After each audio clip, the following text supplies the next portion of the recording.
subscribe, silakan subscribe channel ini.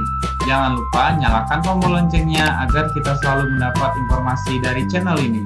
Jangan lupa juga like, komen, dan share videonya.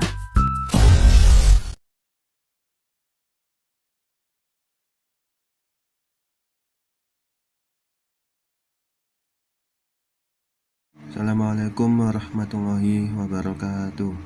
Kita lanjutkan belajar matematikanya.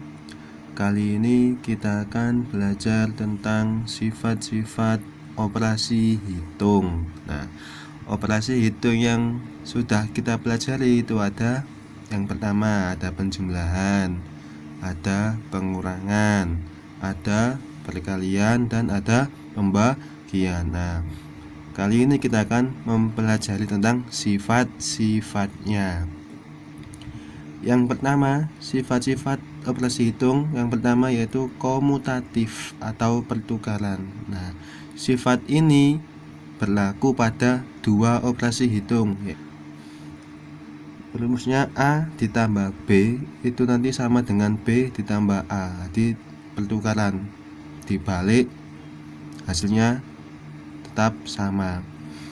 Yang perkalian A kali B sama dengan B dikali A. Jadi meskipun dibalik hasilnya sama. Itu namanya sifat komutatif pertukaran.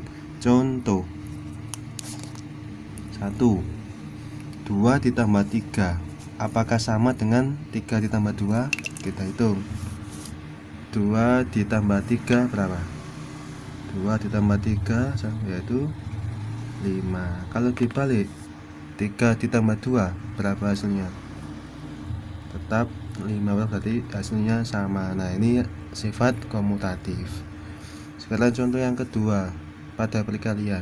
4 dikali 5 apakah sama dengan 5 kali 4? 4 kali 5 itu berapa?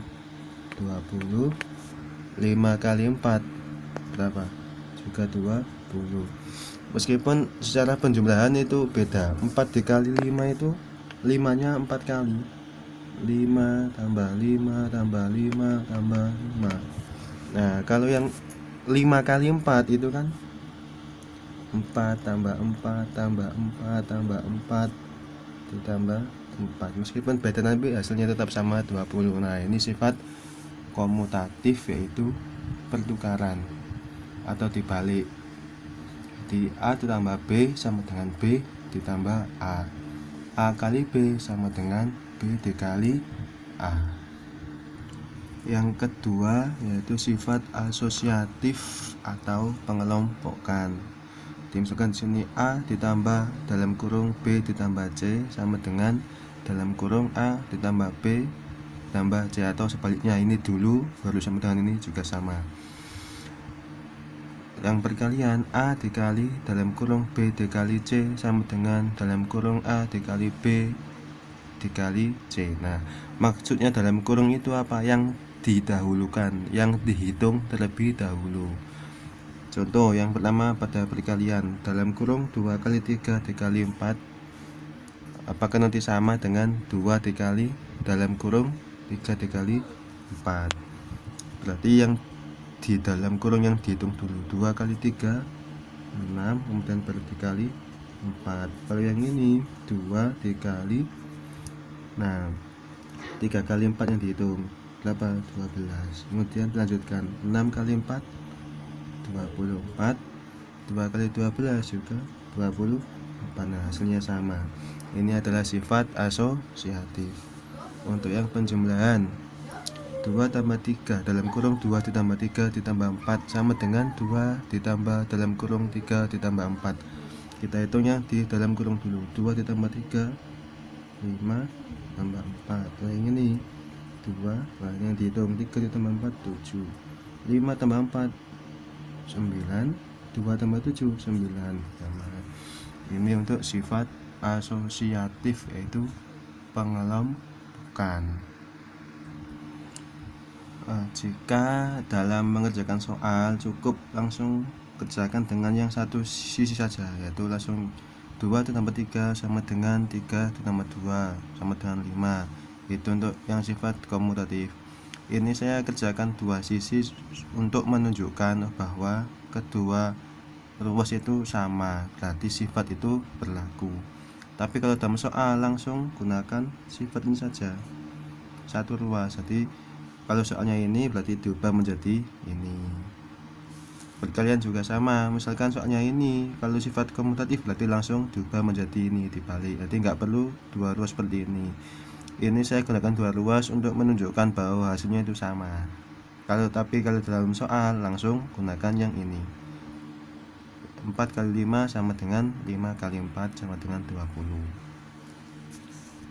Terus bagaimana untuk yang pengurangan? Apakah sifat ini berlaku? Komutatif tidak berlaku pada pengurangan dan pembagian. Kenapa? Karena nanti hasilnya tidak sama. Bisa dicoba sendiri di rumah. Untuk yang asosiatif juga sama. Kalau dalam soal langsung saja gunakan yang ini, satu sisi, jangan dua sisi dikerjakan. Jadi langsung gunakan dua sisi. Misalkan ada soal 2 kali 3 dikali 4, kerjakan menggunakan sifat asosiatif, berarti langsung kita balik atau kita kelompokkan yang berbeda. Jadi kalau yang awal yang ini dikelompokkan, nah jawabannya gunakan sifat asosiatif, di yang belakang yang dikelompokkan. Nanti nggak perlu dua sisi, cukup satu sisi saja. Asosiatif juga tidak berlaku pada pengurangan dan pembagian karena nanti hasilnya tidak sama. 3 yaitu sifat distributif atau penyebaran. Ini berlaku pada proses hitung perkalian dengan penjumlahan atau perkalian dengan pengurangan. A dikali dalam kurung B ditambah C sama dengan A dikali B ditambah A kali C. Yang kedua, A dikali B dikurangi C sama dengan A dikali B dikurangi A kali C. Untuk pembagian tidak berlaku karena nanti hasilnya pasti beda. Silakan dicoba sendiri. Contoh, 6 kali dalam kurung 3 ditambah 2 sama dengan 6 kali 3 ditambah 6 dikali 2. Nah, kalau dalam soal nanti langsung gunakan seperti ini. Ini untuk sifat yang distributif. 6 dikali 3 tambah 2 itu sama dengan 6 kali 3 tambah 6 kali 2. 6 kali 3 14, 6 kali 2 12. Kemudian 18 ditambah 12 sama dengan 30. Untuk mengeceknya apakah sama kalau dihitung langsung seperti ini, ayo coba kita hitung. 6 dikali 3 tambah 2 5. 6 kali 5 berapa? 20. Ternyata sama. Di distributif itu berlaku pada perkalian dengan penjumlahan, perkalian dengan pengurangan. Yang kedua yaitu 6 kali dalam kurung 3 dikurangi 2, berarti nanti sifat distributifnya menjadi 6 kali 3 dikurangi 6 kali 2. Kita hitung 6 kali 3 18 dikurangi 6 kali 2 12. 18 dikurangi 12 6. Kita cek yang ini. 6 dikali 3 dikurangi 2 berapa? 1. 6 kali 1 6. Oh ternyata sama. Ini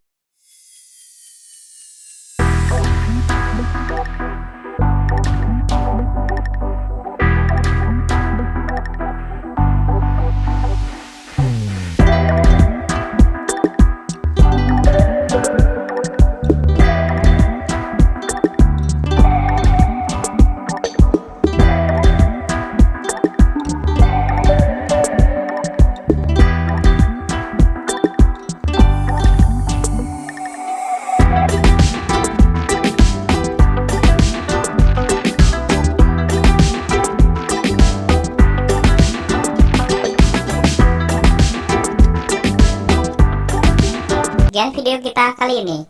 Ikuti terus video selanjutnya. Rajin dan semangat selalu belajarnya ya. Sampai jumpa lagi. Terima kasih telah menonton video ini. Semoga bermanfaat.